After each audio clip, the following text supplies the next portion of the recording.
I think are about 40 years old. If you look at the bottom of them, you know, I mean, yeah. These are all new, right? They were up 12 years old.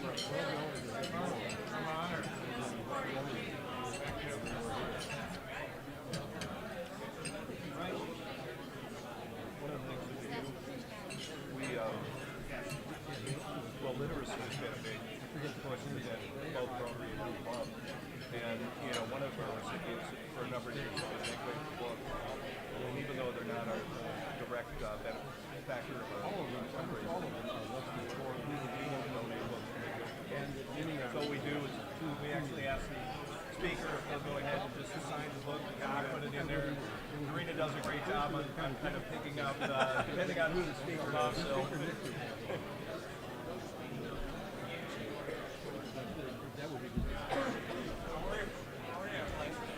Thank you. How you doing, Tom? Tom Bradford. Nice to meet you. Oh yeah. Yep. Yep. We're good. Oh yeah, because you're looking to get through the buffet line. And...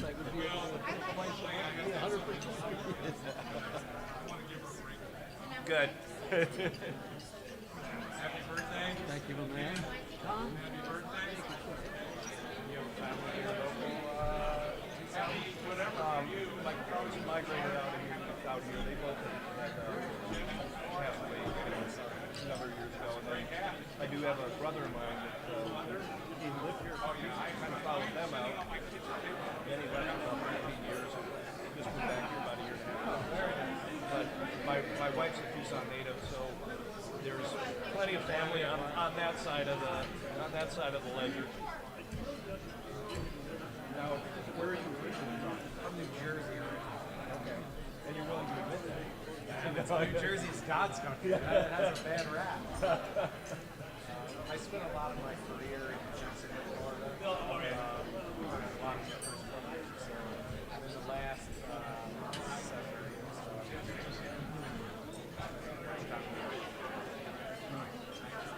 I've done 5 tours in Jacksonville, 4 tours in Tucson area, a couple tours in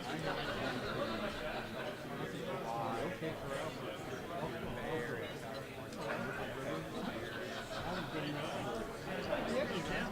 Congratulations. Yeah. You did? I'm married. My wife and I, we have twins who are seniors in high school. So I've been in San Diego for about 7 months now. Okay. So we decided to take the family on the East Coast, let them finish the school area of something I learned about. And the seventh, I think it's 7 years old. Elevator. Here's the green, and here's the tooth of the here's the green. Oh, got it. It's only 135 Lock that up too. One going around. Hello. A little bit of a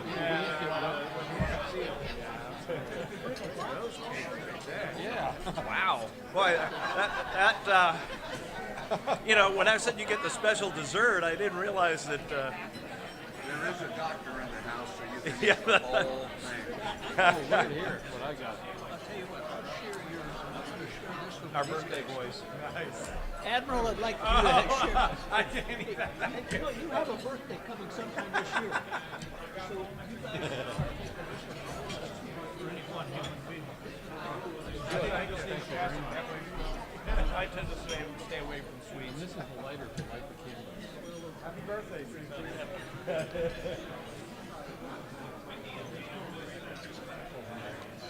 I had 2 birthday cakes. So that's who sits at that table, the birthday? Yeah, but normally they're never. I was there first time. I think they could divide that into 4 with no problem. How you doing? Brad Rosen, nice to meet you, Chris. Thank you so much for having me. I really appreciate it. No. They got 2 of them, so Ken just pushed it down this direction. I'm saying it's Bruce's. I did too. Good. Yeah, it was funny with the wind and the rain conditions. I was driving and I wonder how many members are going to decide well, I think I'm just going to pass it. It was crazy. Yeah. not what I was expecting. Well, okay, here's what I mean, like here in town, we get up. saying that police were supposed to get Finish the number section, the community. You look up, there's three guys that were saying, police are going to get up can't see. All you see is just the tip of the flag. This is atypical. Oh yeah, yeah. No, And they wave us this is up. not typical at all. This is the time of year when rodeo always always this time of year. Yeah, it's always the. Why was the first one that worked? Typically, I hit the ball right on Yeah, line. normally mid 60s. You know, and yeah, this rodeo Guys that darn hair by this Tuesday. I heard tomorrow's the parade, and then you know, as far as down in the fairgrounds is, you know, I mean, it's you know, Friday, Saturday, Sunday. It's a big deal. A lot of people come here from, you know, There's a pasture up there behind me. You go every year? No, I've actually, let's see, I've attended the parade twice when my kids were little, and I've been to the rodeo. That's it. Watch you get searched around for the ball.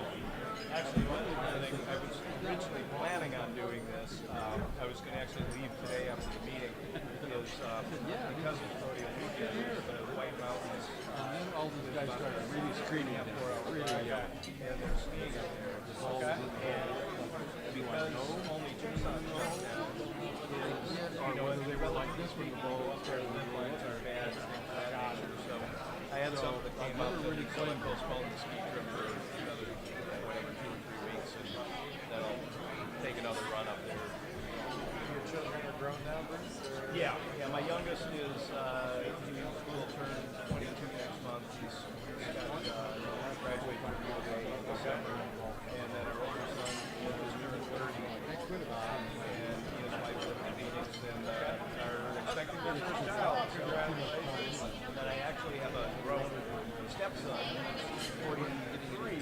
Okay. And the grandkids are 18 and 16. Where are they at? They're here. Yeah, they're here in town. He's with the Border Patrol, and so he kind of lives on the southeast side of town because where his area is, you know, roughly speaking, about an hour drive to the southeast. Full swing.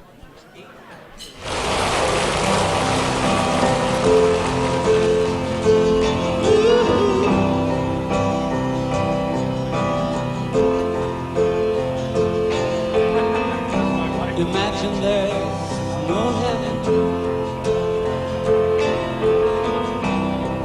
It's easy if you try. No hell below us. Above us, only sky. Imagine all the people living for today. Imagine there's no country. It isn't hard to do. Nothing to kill or die for. No immigration too. Imagine all the people living life in peace. You may say I'm a dreamer, but I'm not the only one. I hope someday you'll join us. And the world will be as one.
Welcome back, Rotarians and guests. For all of our guests, we appreciate you being here today.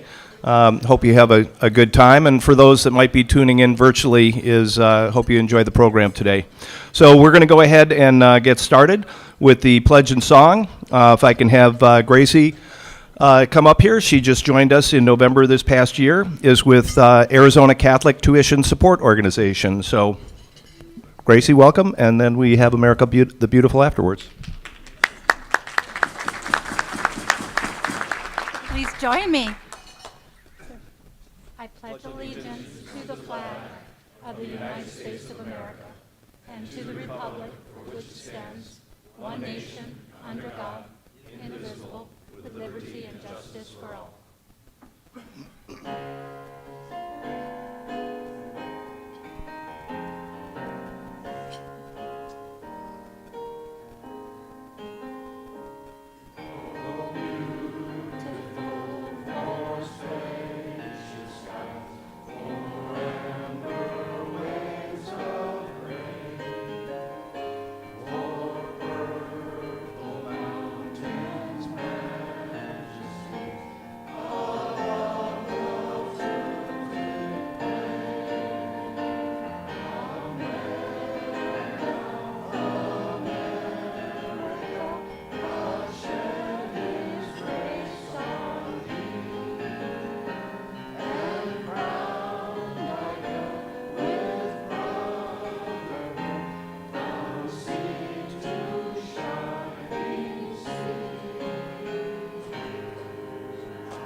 Okay, next, if we can have Brittany Battle come up, is for the inspiration.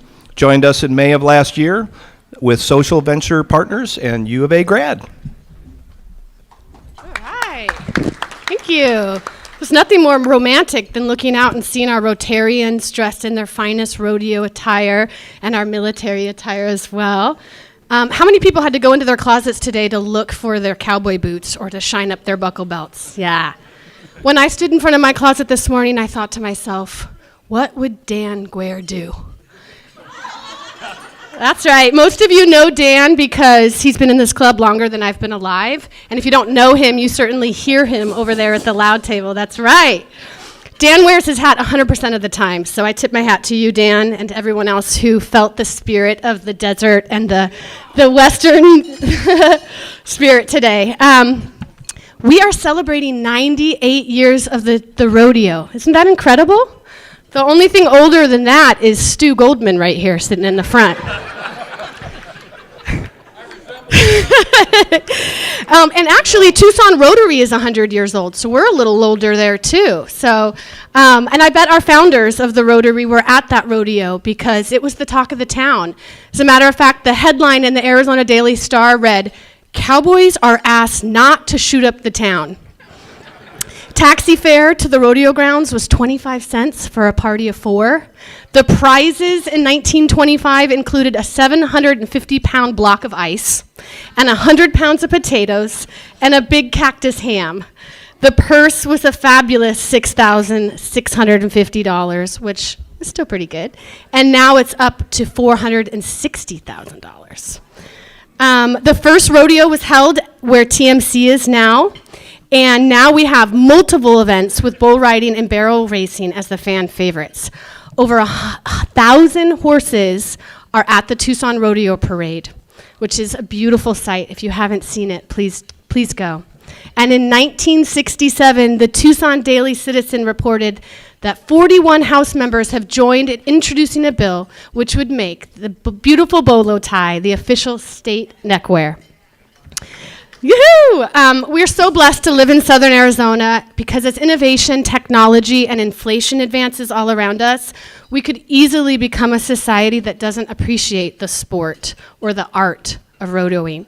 How do you say that? Rodeoing, there you go. Here in Arizona, our culture is rich, our traditions are honored, and we can still say that we live in a place where the spirit of the West is alive and well. Thank you.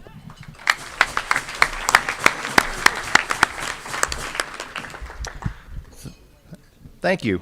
That's some good information. Now, Chris Dodge to take care of introducing all of our guests. So if we can give Chris a big Rotary welcome up here.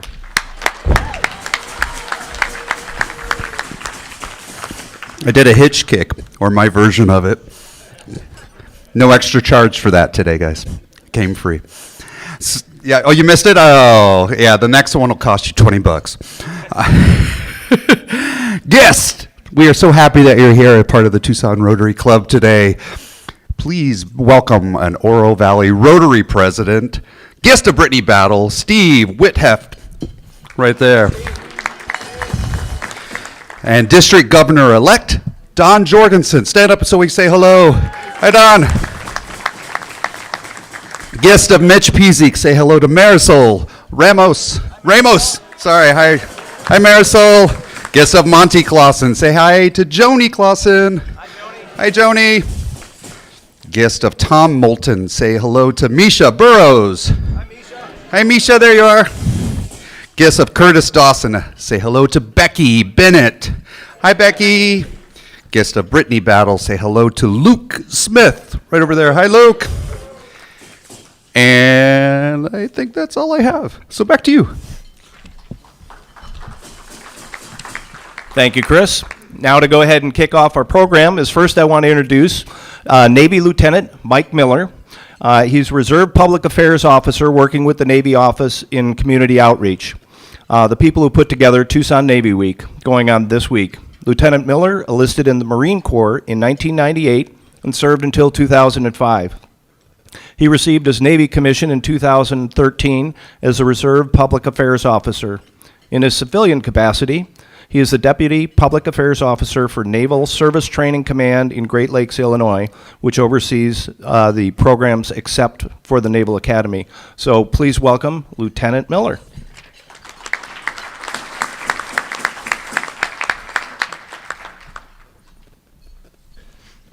Good afternoon, everybody. I am here to introduce Rear Admiral Rosen. He is our Senior Executive for Navy Week, Tucson. We're happy to have him here. So I'll give you his bio, so bear with me. I know he'd want me to give a shorter version, but I don't want to mess it up, so I'll read what I have, sir. So Rear Admiral Brad Rosen joins us today from San Diego, California, where he currently serves as Commander of Navy Region Southwest. Navy Region Southwest is one of 11 naval regions who answer to the Commander of Naval Installations Command for the operation and management of naval shore installations in California, Nevada, Utah, Arizona, Colorado, and New Mexico.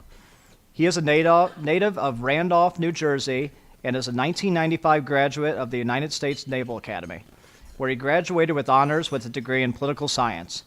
He also has a master's degree in public administration from Harvard University's John F. Kennedy School of Government. As soon as he qualified as a naval flight officer, he reported to the War Eagles of Patrol and Reconnaissance Squadron 16.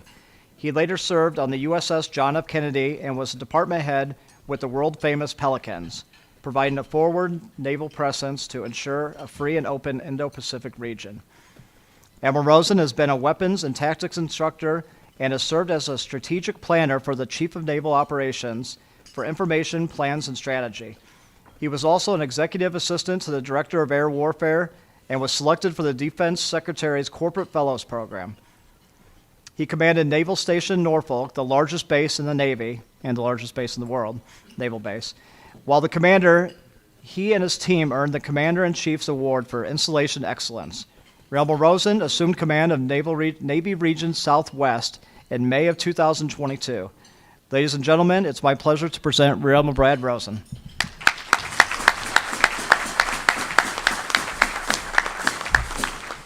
Thank you for that, Mike. Thank you all for having me here today.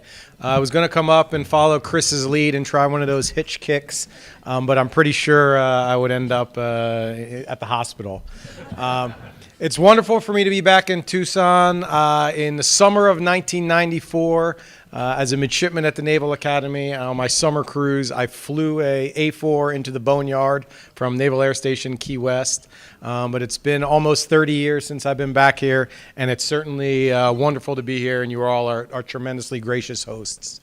My plan today, I have a couple slides to go up here. You know, it's about a 10-minute presentation, but hopefully what it will do is spur a conversation. If there's any questions you may have about your Navy, what we're doing here at Navy Week Tucson, what we're doing out in the fleet with our forward presence, that's hopefully where we can add the most value. As most of you know, 70% of the Earth's surface is covered by water. We have 80% of the world's population lives within 150 miles of the coastline, and 90% of the world's commerce travels by sea. For that reason, that's the imperative of having a powerful Navy.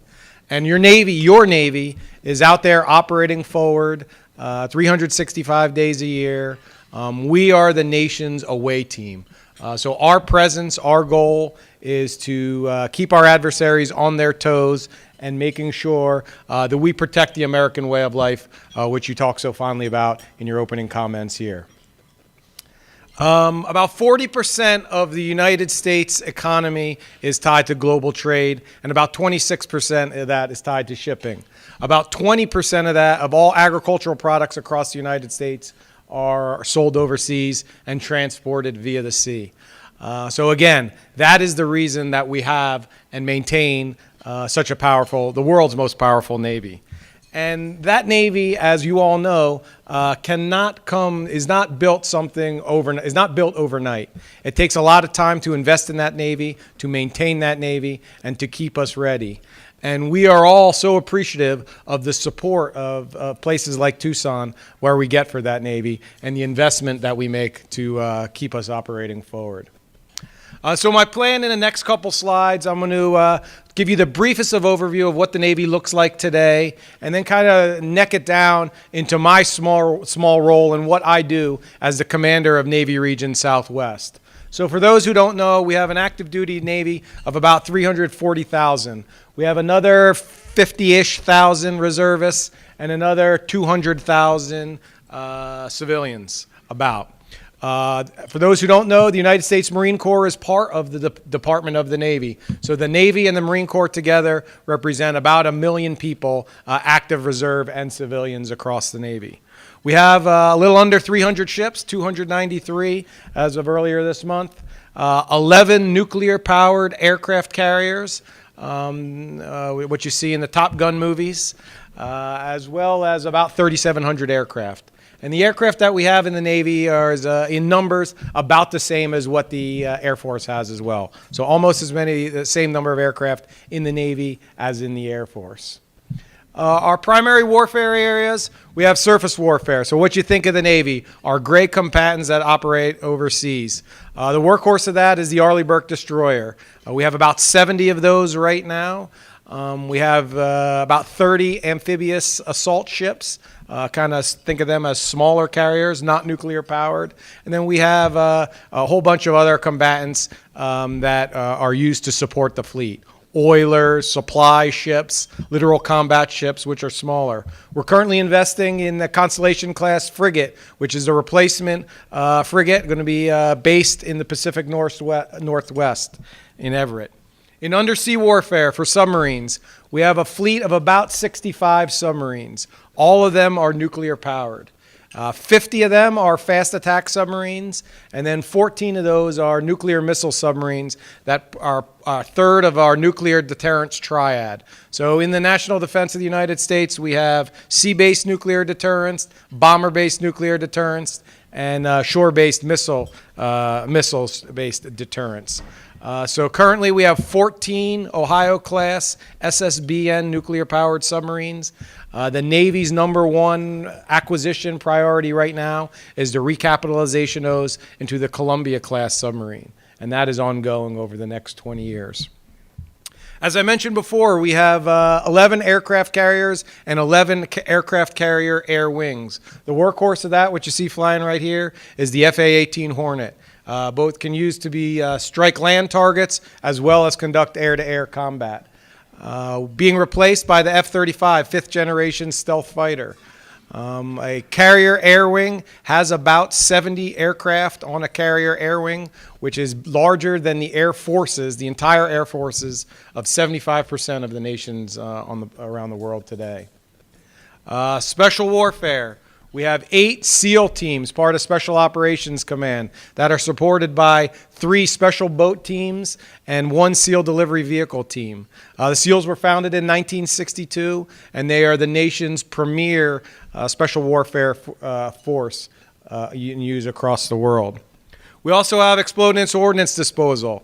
The Navy's EOD team is the only all-domain, so it can be used in the air, under the sea, on the sea, explosive ordnance disposal across all of our military services.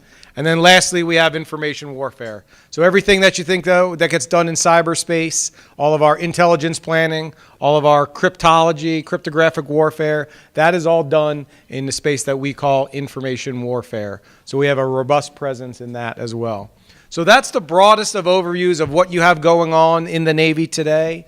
And now I'm going to neck it down into my area of influence and what I do as the commander of Navy Region Southwest. Around the world, the Navy has 70 bases. We are organized into 10 regions, so there are 10 region commanders like me around the world. We all roll up to one 3-star Admiral who is the commander of Navy Installations Command, my boss who's based in Washington, D.C. Navy Region Southwest encompasses the 6 states of the Southwest region. So California, Arizona, Nevada, Colorado, Utah, New Mexico. Cancun, I got that in my mind. That's my mnemonic right there.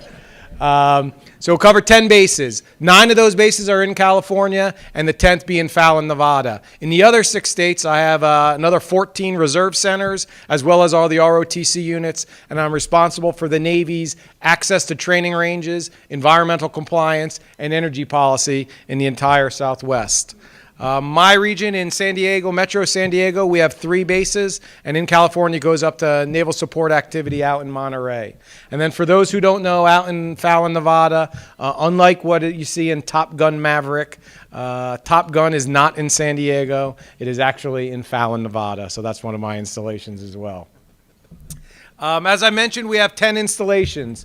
189 special areas. So those are areas outside the fence lines that the U.S. Navy owns and operates. I have 17 reserve centers, as I mentioned previously, as well as 14 ROTC units.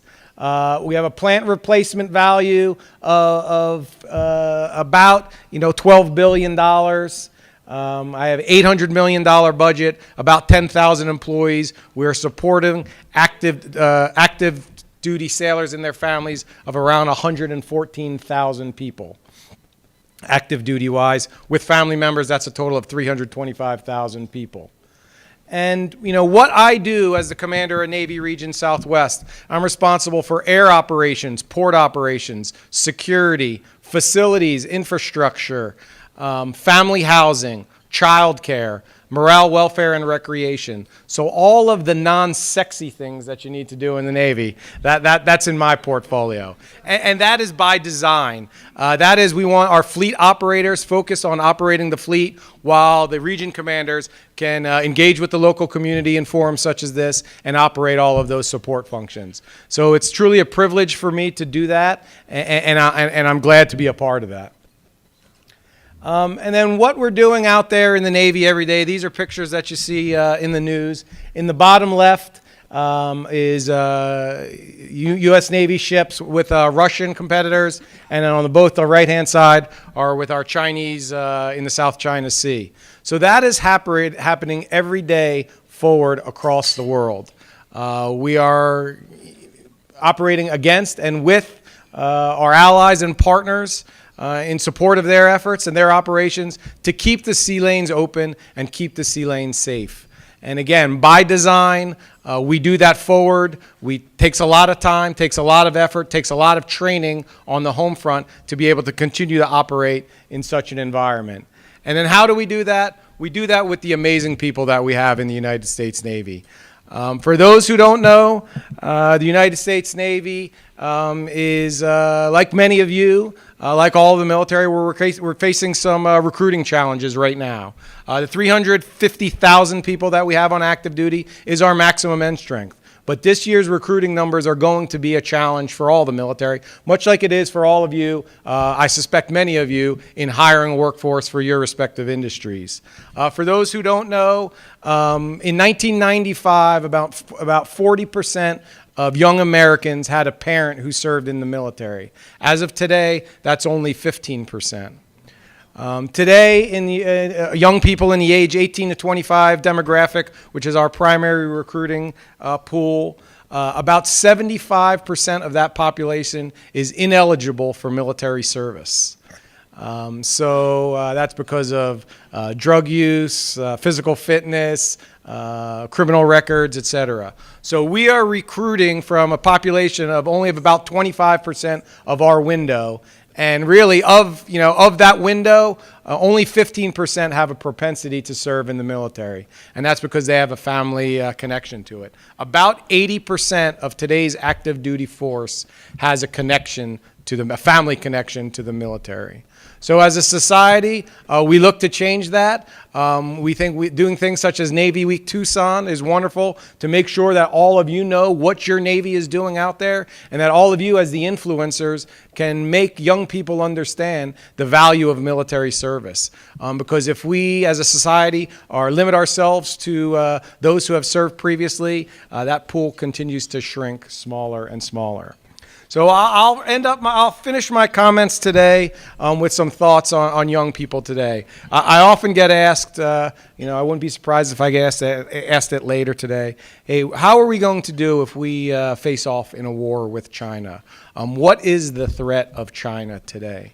And China certainly has a formidable military, and it continues to expand. But what China doesn't have, and what we do unbelievably well in the United States and in the United States military, is all those sailors that you see standing behind the Secretary of the Navy.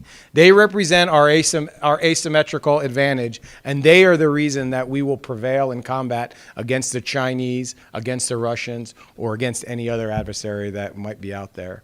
So with that, I will pause. I'm hopeful that we can have some questions, some discussions, and I'll open it up. The floor is yours. I think I'll call this Chatham House rules. And nothing is attributional to me, and that way you can see the Jersey guy and me come out, and I'll talk freely and openly, as long as you don't quote me in the press. So with that. Here's Kathy. All right. Thanks, Kathy. As part of Tucson's Navy Tucson Week, I want to express gratitude for the sailors who are volunteering at Habitat for Humanity all week. We had them rolling trusses yesterday. Those are roofing trusses. Of course, they had to first carry them about half a block. And so they'll be out there all week, and we're delighted. Thank you. Oh, we're glad to participate. And for those who don't know, we currently have sailors from the USS Gabrielle Gifford, USS Tucson, and USS John McCain. So all connections to Arizona, and we're glad to have them be there. On a personal note, an interesting story. I currently live in historic Quarters D at Naval Air Station North Island in San Diego, and my home was built in 1919. And there's a plaque inside the wall. It's a historic home. There's a plaque with all of the residents that lived in the home. And from 1939 to February of 1941, Captain and Mrs. John McCain lived in my residence, and that's the former senator's grandfather, who in the February of '41 was a captain, and by the end of the war was a four-star admiral who was at the signing of the Instrument of Surrender on the Missouri. So a pretty interesting story. Wow. This is Gary. Okay, Gary, what you got? So we're protecting sea lanes. From who? Is it pirates? Who's the threat? How well are we doing with that? What's going on there? Yeah, I mean, the United States, as I mentioned in those opening slides, it's a maritime nation. We are in the South China Sea. It is against the Chinese. The sea lanes of communication, we want to be able to transport commerce via the sea. And that is critical to the Western way of life. It is critical to what we do as a nation. It is antithetical to what how the Chinese want to operate. We are conducting every single day, it's called freedom of navigation operations. We are to overly simplify maritime law, the international boundaries of a nation go out 12 miles off the coast. Some nations, specifically China, make claims well in excess of that 12 nautical miles, sometimes out to 200 nautical miles. So they would say they would consider that their territorial waters, and they don't want anyone to transit through that. We operate through that just to exercise the international norms and prove that we can do that. So that is the threat of the seas today. It's China, specifically in the South China Sea, and I think we're doing it very well.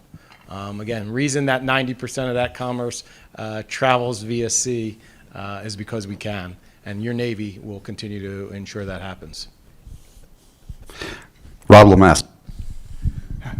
Admiral, thank you for being here today and for Tucson Navy Week. I've got a question. It was recently on a cruise, Panama Canal, and they were talking about, obviously the history, and the engineering, which is amazing, and that the U.S. Navy had basically, there was a treaty with free access, but they said the Navy transited the canal only at night, but they wouldn't say or didn't know why. And if you can tell us, let us know. It may be a secret.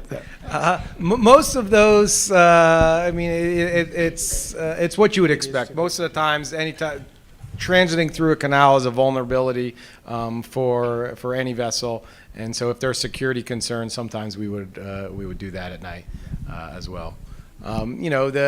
Senator McCain, going back to Senator McCain, he was born in the Panama Canal Zone up until the Carter administration. That was administered by the United States, and we gave it back to Panama in the late 1970s. My first deployment in the United States Navy was to Howard Air Force Base in Panama, where we did counter-drug operations. We flew out of there. So thanks for that question. There's a question. Commander, thanks for being here. The question I have is, would you comment about Russia's military, since they started with the Ukraine war, you hear about equipment breaking down, you hear about soldiers not being trained, you hear about poor communication that is not either filtering up or filtering down. Other than lobbing bombs at innocent people, it seems like they have a lot of bombs, but the military itself doesn't seem to be operating as efficiently as a military should. Absolutely. So the latest reports that you can see, open source, is that the Russians have suffered 300,000 casualties in Ukraine thus far.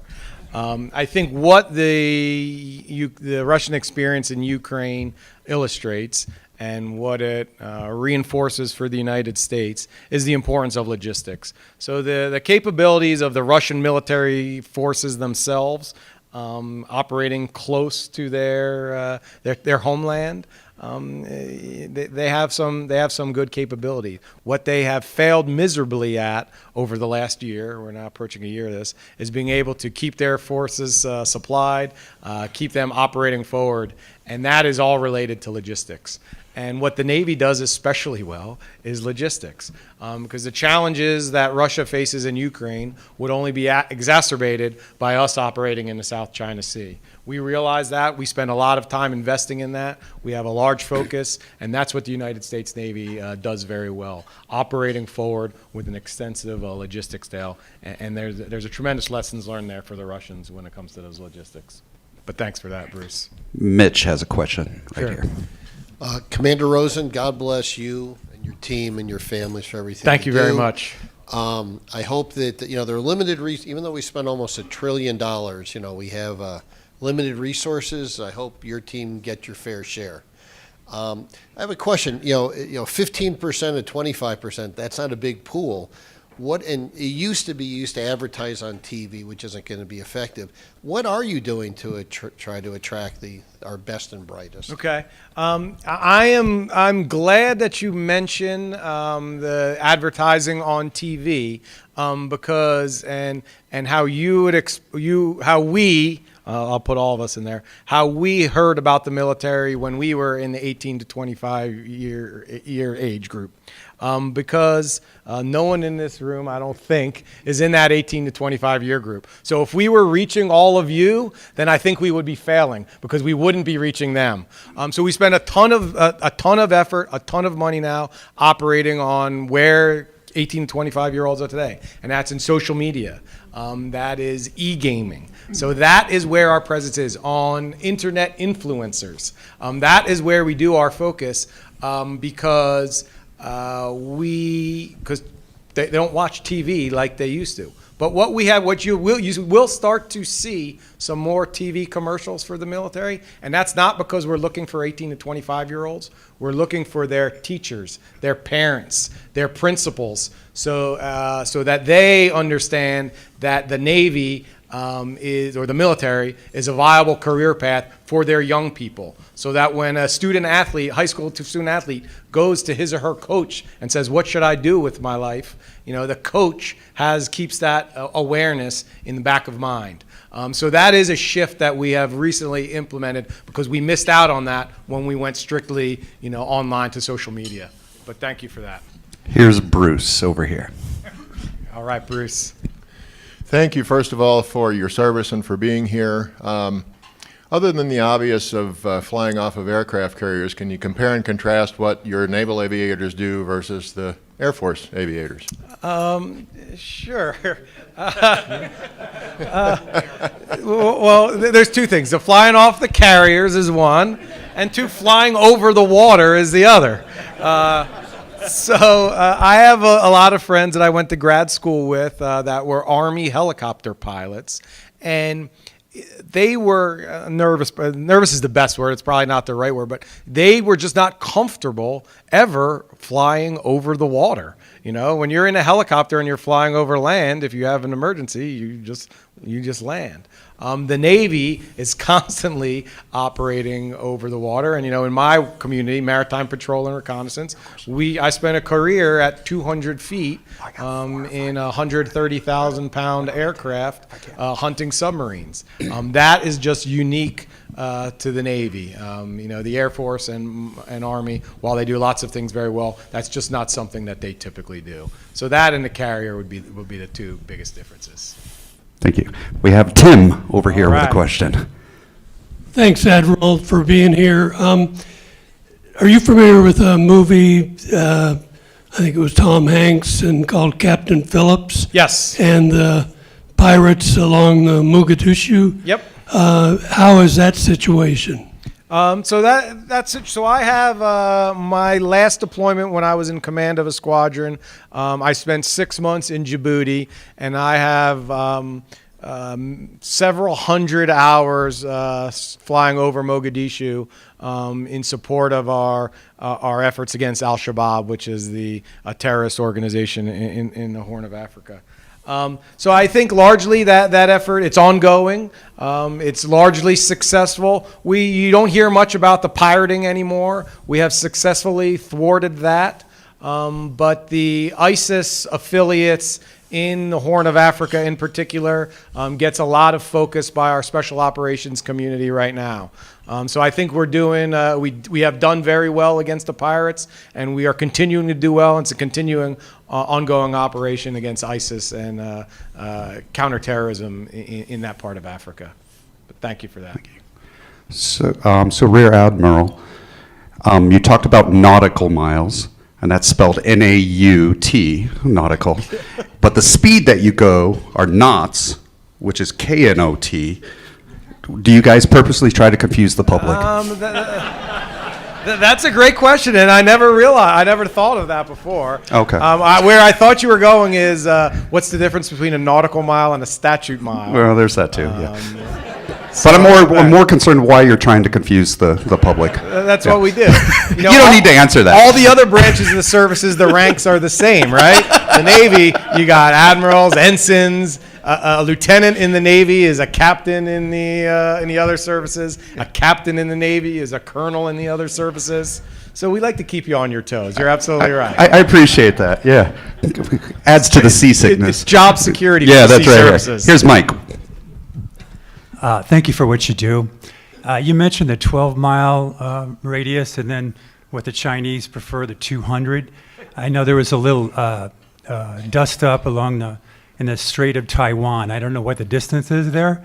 It kind of ruffled their feathers, though. I was wondering if you'd comment. Yeah, that's exactly what I was talking about, freedom of navigation. So there are lots of areas where islands are, archipelagos, where if you go out 12 miles from each side of the strait, they would overlap. And both sides would say that it's not international waters. We say in cases like that, there are international norms in place that we say the Taiwan Strait is international waters, and we're going to do a straits transit right through the middle of it to ensure that everyone understands that it is international waters in the United States Navy's perspective. And so that happens. We do that all around the world. Typically in island nations, we are operating, we call those freedom of navigation operations. We do that with aircraft, and we also do it with surface vessels as well. Thank you. Here's Monty. Thank you for being here and for the Navy's service to us all. We see in Ukraine that missile is a major offensive weapon now. How are our ships able to withstand missile strikes? So missile strikes, we have self-defense capability on all of our ships. We have missiles that can shoot down missiles. That's the primary way to do it, from a distance of dozens of miles away. We'll say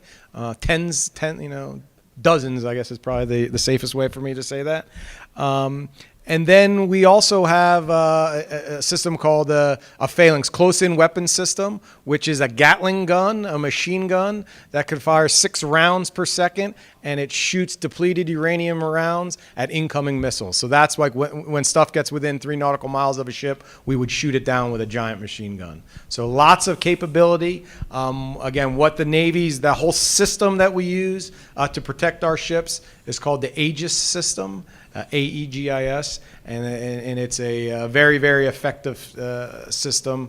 Again, those sailors, super technologically advanced, operating that system because it's as complex as any computer system that you see anywhere in industry today. But it's amazingly talented.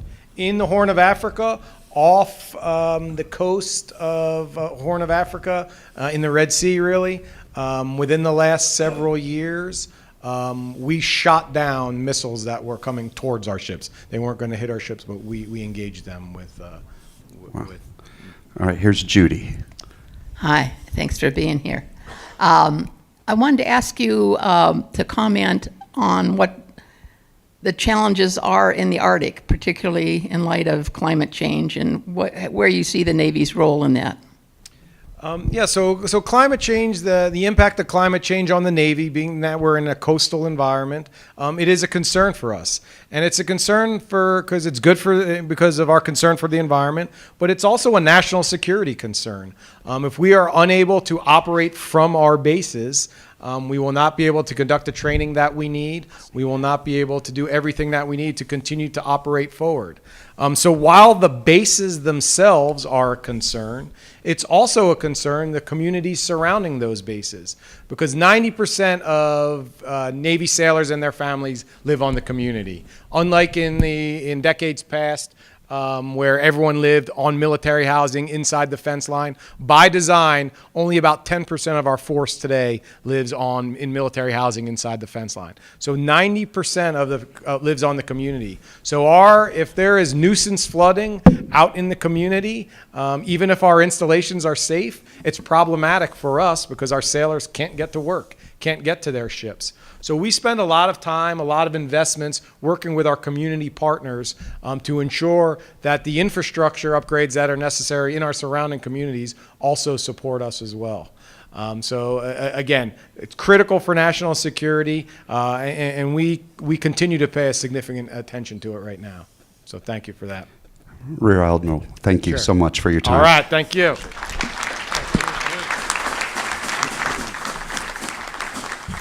And for those of you that are guests in the room, one of the things we do is we support Make Way for Books, and so we ask the speaker to go ahead and sign a book that we put into.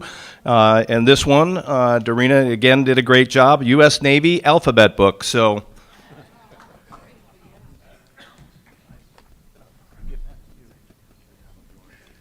Just whenever you have a chance. All right, we have a couple of birthdays to announce. I don't know if you can see them behind that cake. There had been another one over here, and you can see what kind of a dent was made in that.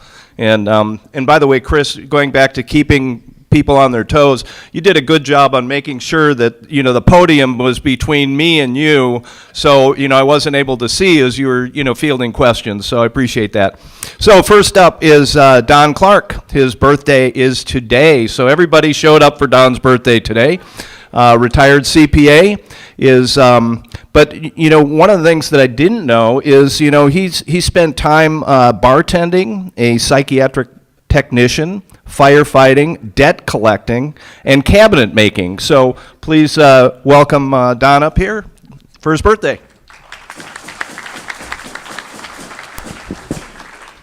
Well, it seems like I can't hold a job. The other day, I don't appreciate you all being here, but the other day I was listening to an interview with Clint Eastwood, and he turned 88, and the interviewer said, "What do you attribute to you attaining the age 88 and still as active as you are?" And he thought for a moment. He says, "Keep the old man out." And I thought about that for a while, and while that's nice, I've always lived by the fact that keep the kid in. And so now when you said 18 to 25, up here I'm 25, the rest of it's... I want to thank everybody. Tom Strasberg, I'm not sure if he's here today, but he was my sponsor. Did a good job. At that time we had limits on who could get in where and what, and I think it took him a couple times to get it in. And the other one I want to thank is Alan Rogers for keeping me alive for all these years. Thank you very much for being here. Here's a little something for your fund. It's just an IOU, so now you can see if he trusts me. Oh, that's a big mistake.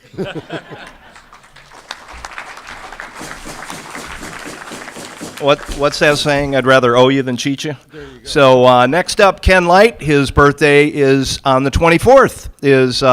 I think most of you know he's retired. Had basically helped build and run the Jewish Community Center.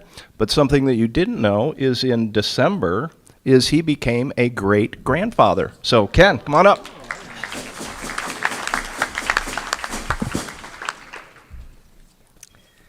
Thank you, Don, for sharing my birthday. And thank you, Bruce. And thank you, Drew Vactor, for bringing me into this club 30-some years ago. This past year has been a memento one for me, to say the least. Not only was I experiencing the second full year of being a widower, having lost my wife of 52 years in 2020, but I traveled to Scotland for the Rotary International Golf Tournament last June, a truly amazing experience. And this is my opportunity to present a club banner from the St. Andrews Club to our club. I exchanged one with them while I was there. I then took my 3 kids, no spouses and no grandchildren, to Argentina in October, and we had an incredible time traveling most of the country for 2.5 weeks. Most surprising is we came back still speaking to one another, which is a challenge. Come December, as Bruce mentioned, I became a great grandfather. I've always considered myself to be a good grandfather, with 7 grandkids ranging from ages 5 to 24. But now my 24-year-old had a baby, and I'm now a great grandfather. Charlotte Marsha, named after my wife, was a bit premature, but she's doing great, thriving, and as cute as can be. So as you can see, a busy year. I haven't made it to as many meetings as I might like, but I do have a check here for Rotary Foundation and my next Paul Harris. Unfortunately, our work with Polio Plus is still not done, but I hope it will soon complete. Thank you.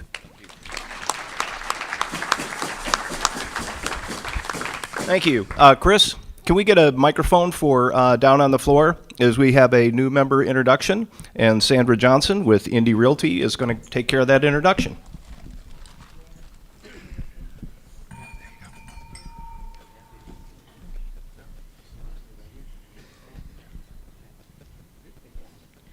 Well, it is my great privilege to introduce Steve Ochoa to you, although I feel most of you know him already.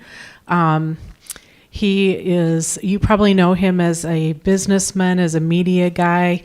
He can drop names with you all day long, and you're going to lose. I'm going to tell you that right now. What you may not have known is about his legacy. And I wanted to talk a little bit about his great-grandfather, Esteban Ochoa, who arrived in Tucson in 1859. He left in 1862 when he got run out of town by the Confederates because he would not pledge his loyalty to them.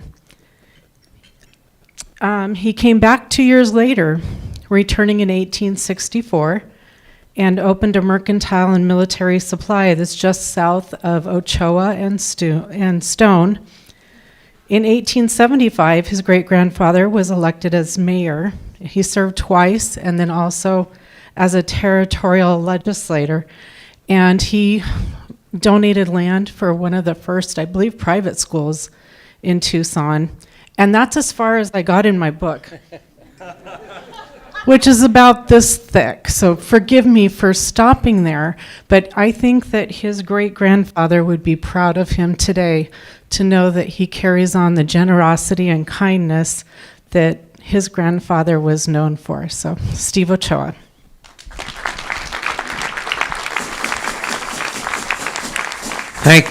Thank you, Sandra, and thank you, Ray, for bringing me to Rotary. I just keep looking back, and I look at this thing as service above self.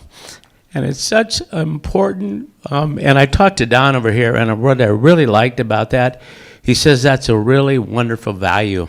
And how wonderful that is to have that as a motto for your club. And we all have an obligation, irrespective of what it is to be of service to others. So as part of the Ochoa family, and I saw Jim Ronstadt over here, also another great pioneer family here in Tucson, I thank you all for, first of all, I had massive brain surgery 6 years ago, left me unable to walk and swallow, and I can't even begin to tell you the divine intervention saved me, no question about it, but I can't tell you how joyous it is to come to these meetings and have people walk by me and say, Steve, can we help you get your meal? Can we help you to your car? The service that I've seen from this wonderful organization in terms of caring and random acts of kindness, I cry quite frequently. So one of the wonderful things that I've seen about this wonderful organization, and there's many, but the way you smile at each other, to the guest, and the way you treat the staff. And I saw this wonderful thing on Instagram about a year and a half ago, and it talked about a smile, and it said this: a smile is nothing more than a simple curve that happens to set everything straight.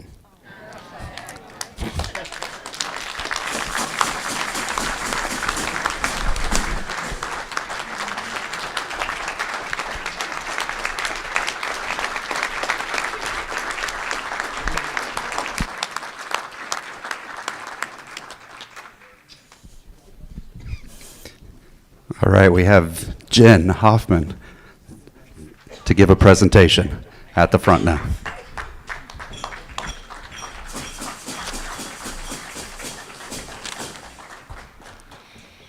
Good afternoon. Today we come closer to a world of peace and understanding through the presentation of a Paul Harris Fellow to a 34-year member, Jim Davenport. Jim is receiving his Paul Harris Fellow +6, and he is wearing the pin now. He was born and raised in Chicago, Illinois, and at age 18, Jim accepted his father's invitation to join the U.S. Navy.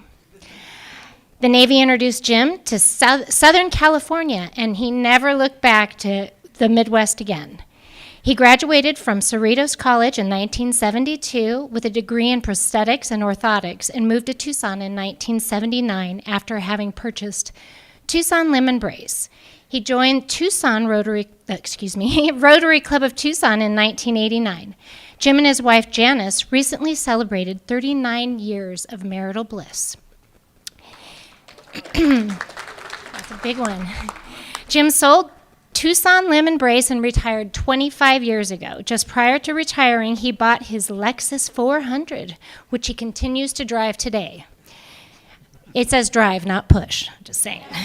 He is happy to stick with the old car and the old wife, dents, sprinkles, and all.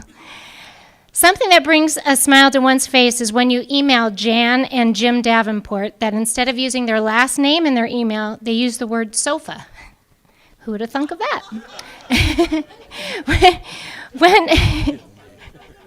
When asked why he supports Rotary International Program, Jim replies, "Tens of thousands of volunteers worldwide have given their time, talents, and money in the fight to end polio.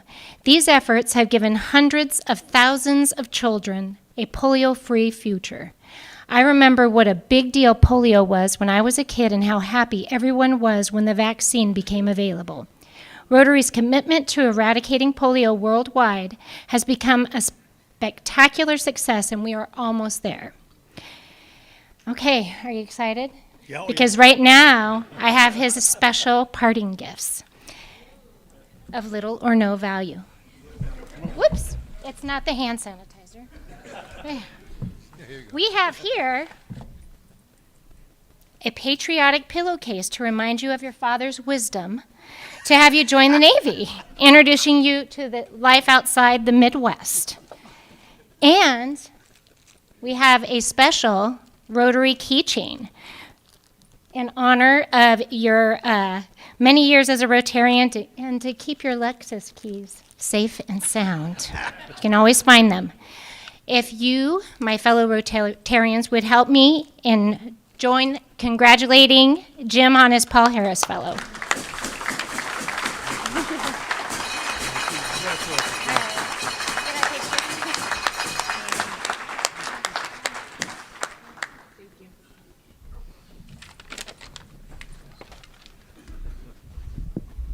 Thank you, Jen. Hey, Logan, you got nothing on her. Great job. Let's see, Sergeant. Wow, you're already up here. I'm well, keeping you things wanted to go moving. to somebody trustworthy to pick the ticket? Oh, by the way, I went up. I said I'll take $10 worth.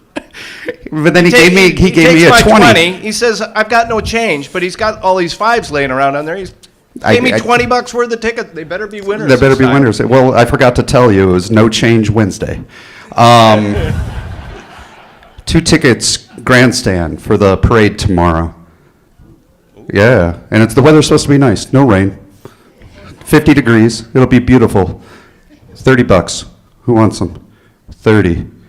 Donation to the Rotary Club. All right, 40. Going once, twice. Bruce, they are yours for $40. All right, Rear Admiral Rosen.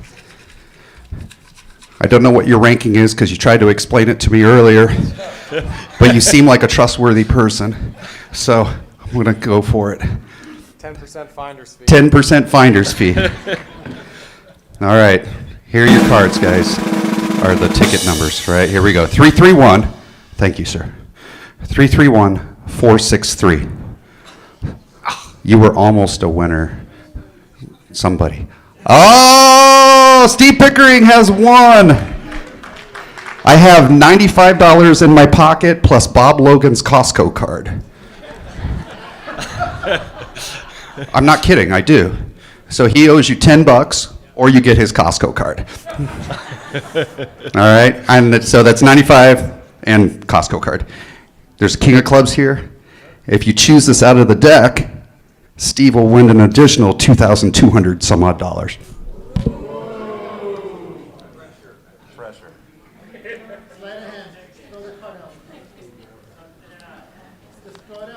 It's in there. It's in there. It's not in there. It's in there.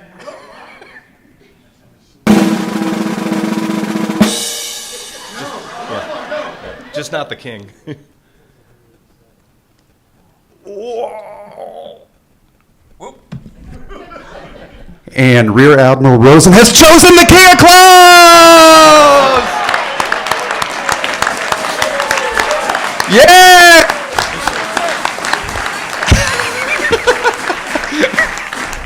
Hey, Steve, now do you want to buy those grandstand tickets? All right. Congratulations. Well, I guess we got a transaction, and we're going to Costco, Steve. Thank you. All right, moving on to some announcements. Again, the first Saturday in March is the Rito Wash Cleanup. Sign up for the Brandy Fenton part. There's posters in the back. Is what you need to do is click on the QR code to be able to sign up. So I hope that some of you will join me for that. And as I mentioned, there might be some social festivities at the end of the cleanup as well. Next, I'm going to talk a little bit about the club assembly, but I wanted to mention there's a whiteboard back here.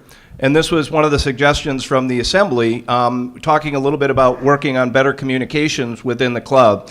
And you'll hear a lot more about that at the next assembly on March 22nd. But we'll have that in the back to where either we can put posters up there or you can actually write on there as far as to be able to better communicate with your fellow members. So when you're coming in to the meetings or leaving, please be sure to go ahead and check those out.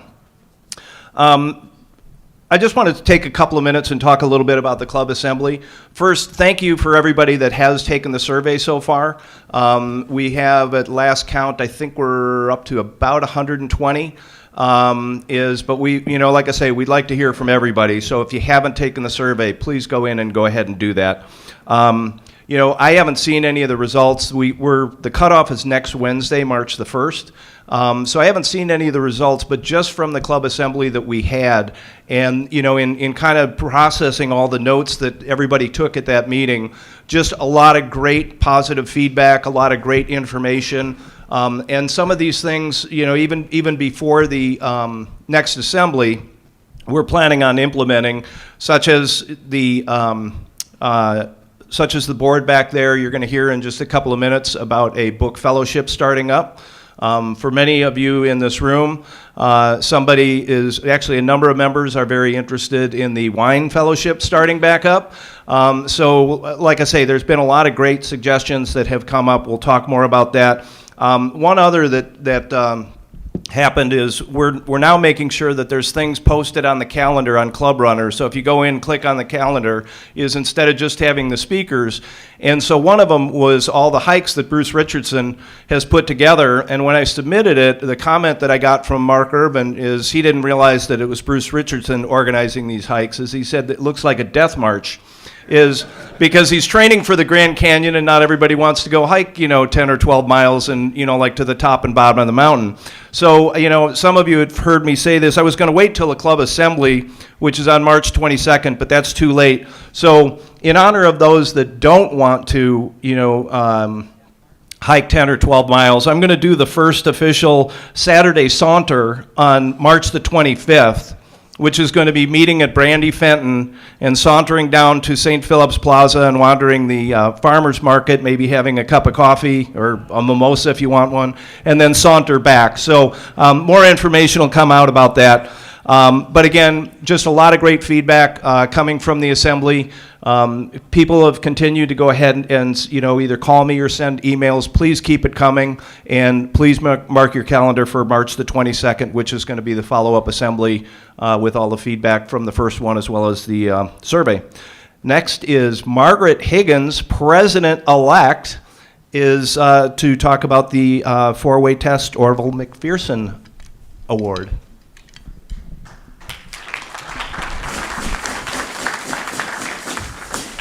However, before I talk about those, I just want the Rear Admiral and Chris Dodge to listen to me. Chris, I have an answer to your question earlier. Say after me, not. Say after me, nautical. Do we Brits know how to speak or what? Anyway. Notice my turquoise glasses, especially for the day. So these are two very, very important awards that we, the Rotarians, honour and give out every year. First of all, it's the Four-Way Test Award, and that's for people from our community who are not part of Rotary, but have they passed, do they live up to the Four-Way Test Award? So please give nominations. Now, I would like dearly for the awardees to be, splashed all over the media this year. So please, please, please, by March the 15th, do give me some names, please, and then the awards committee will make a selection. And the next one is the Orville person. Now, that is for a Rotarian. So please nominate somebody that you think lives up to all of the tenets of Rotary, service above self, and do good work for us. Again, March the 15th, please get nominations to me. These forms are available via the website and also on the table at the back. So thank you very much. Please, please do society this honor. Great. We have Nancy Stockton. Okay, as a result of the assembly, I'm willing to start a book club. So I want to gauge interest for a nonfiction meeting on the east side at Kirk Bear Canyon Library. Time to be announced maybe once a month. So raise your hand if you'd be interested. I only need one for a club, so please give your name to Dorinna and I'll start an email list. Bruce Richardson over there.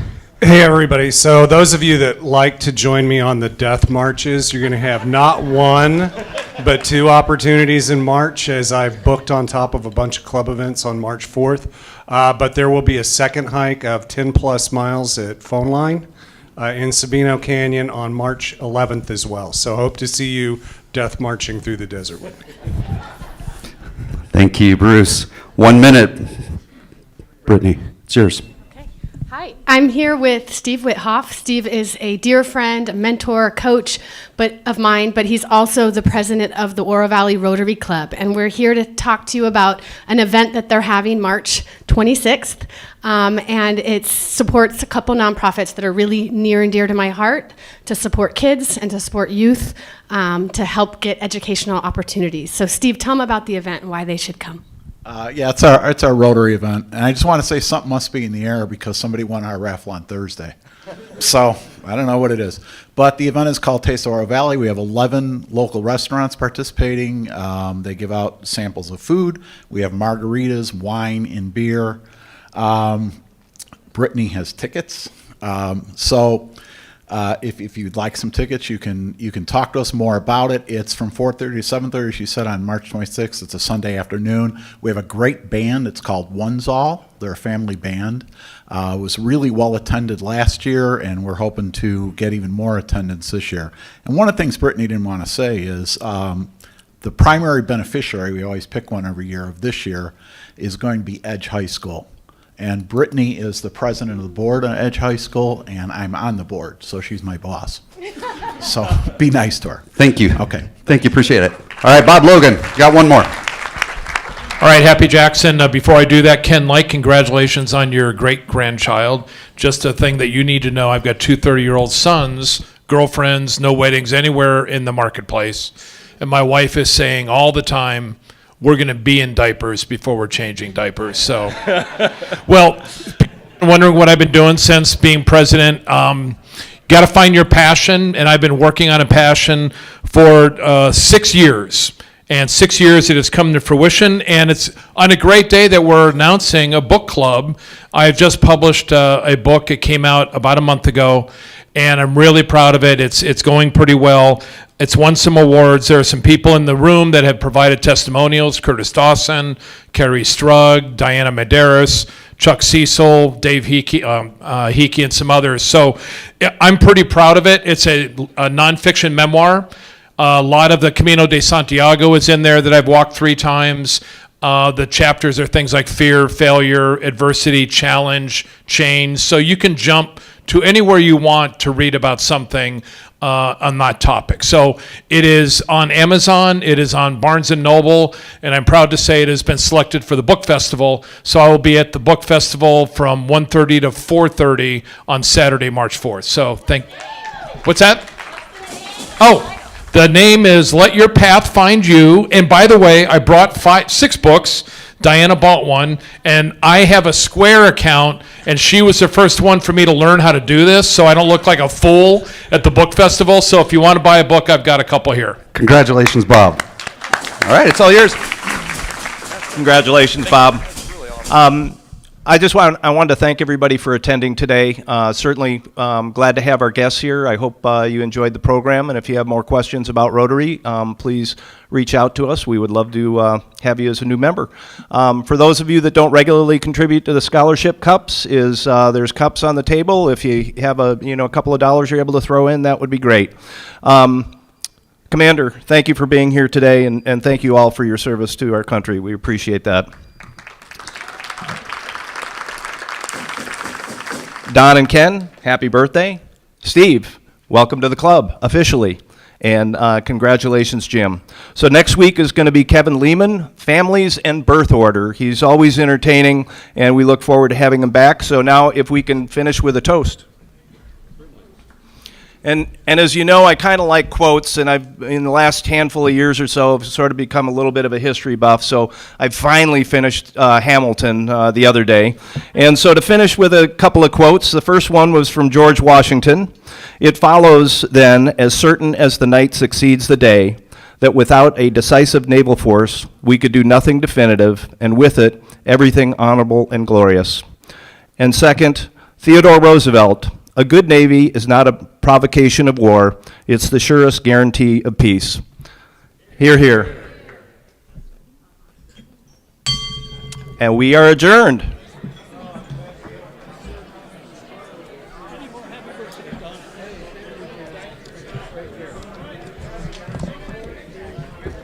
Thanks for a good meeting. Oh, absolutely.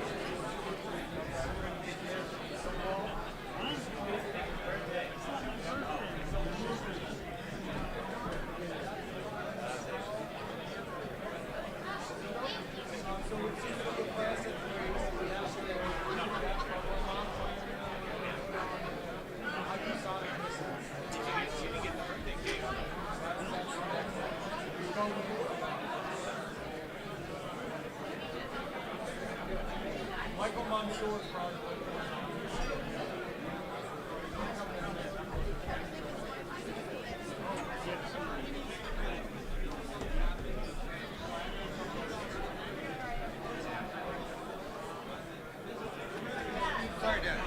I'm here. See you, buddy.